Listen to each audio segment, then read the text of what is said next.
Hello and welcome to the Hoof Care Corner. We're going to be talking about the frog of the horse. That'll be our first topic of discussion. And the reason why we're starting there is because it seems to be the catalyst for all of the hoof functions. All of the biomechanics of the foot seem to stem around the frog. So we're going to talk about how the frog can become deformed, how it relates to the deformities of the foot, and just exactly what its job is within that hoof capsule. It's designed to be in contact with the ground, and we're going to talk a lot about that and just why that's so important to the foot. So to get started, we're going to go right back to the beginning, right at the time of the foal's birth, even before that foot touches the ground. I have some graphics to show you that are going to be very important to help you understand the importance of why foals need to be active in their earliest days of their life. So let's go to some graphics now and see how this all fits together. This is the foal's foot before it's even touched the ground. And if you notice that spongy part on the very bottom, that's the protective membrane that the foal's foot comes with to help cushion the foot inside of the mare's placenta. And if you look at the bottom of the foot, you'll see that the foot is actually deformed in the worst possible way simply because it's non-weight bearing. You'll see these heels that have become very much curled around. The bars are curled as well. And until that foot meets the ground, that foot is going to maintain itself in that curled position. And that's very important to the earliest part of the foal's life. Simply, if that doesn't change, the foal is likely to have a deformed foot from that time on. That's why that part of the frog, that portion, is so important for them to walk on. Looking at the digital cushion, which is this portion right here, and compare it to the older foot, to a foot that's much older, you'll see that there's very little. Now that's pretty much the inner tube, or the support to the coffin bone for that foot, and it's all there is to it until it develops into the mature foot. If you look at this other section over here, you'll see that this is a sagittal section similar to that. And you'll see that this is that portion that I was just describing. It's quite large because it's been used, it's been developed, and part of the size of that and the quality of that structure is dependent on the amount of use that is given to that foot from day one on up till this time of their horse's life. So it's very important that foal uncurl those heels, get them to a fairly normal state as quickly as possible.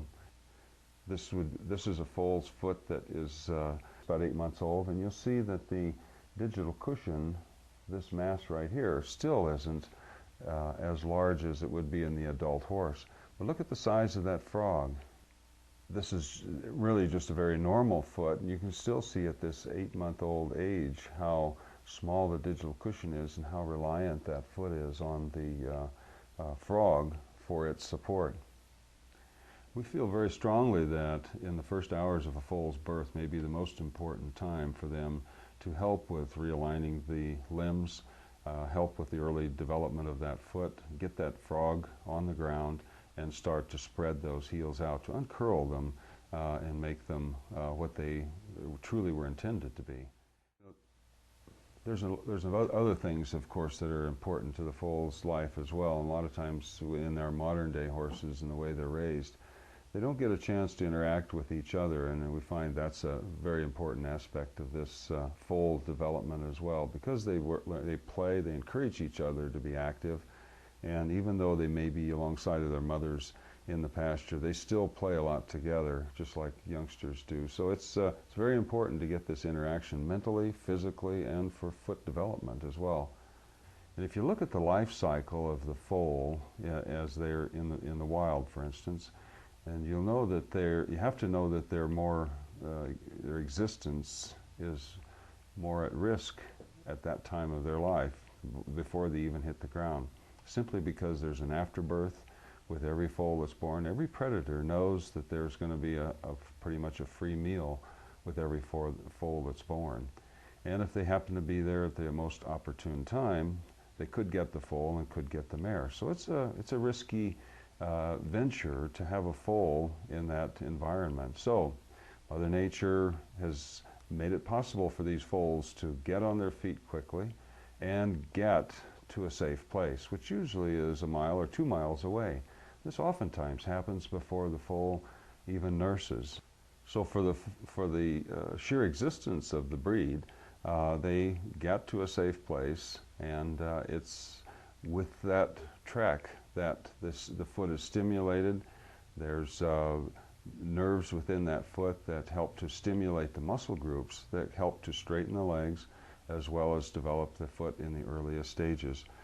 Research has shown very clearly that wild horses' feet have developed the navicular bone, the cartilage around all of the joints, the soft tissue, and all of those structures in a much more effective way than we do in our domestic life.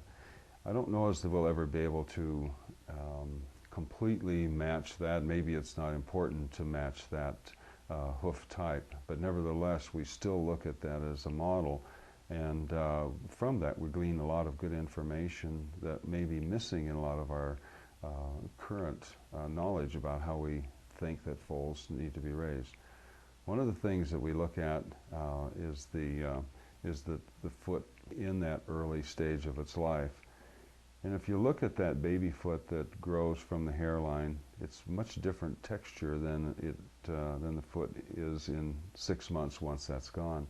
If you look at it more closely, you see that it actually fractures in a slightly different way as well, meaning that it's very fragile to the ground, it breaks easily, and it sort of leaves the frog exposed to the ground to do the primary weight bearing. And if you look at the internal structures of the foot, you see that this could be the very most important thing. Simply increasing the size of that frog will allow these bars to uncurl, and there'll be something actually elastic in the center of those to actually spread those heels apart. On the other hand, if you have a foal like this one that's 2 months old, that was raised in deep bedding, wasn't allowed to be out roaming around and be somewhat active, the heels have never lost that fetus condition.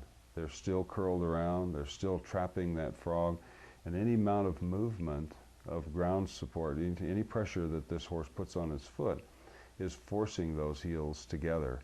And that's an important feature about why we think a lot of horses have smaller feet than they should have. So it's important to get this condition changed as quickly as possible. Simply getting these horses very active in the earliest stage of their life, even within hours after they're born, could be the most important thing. Thank you for your attention. We're out of time for today. We're going to continue this session at another time. So until then, thank you very much.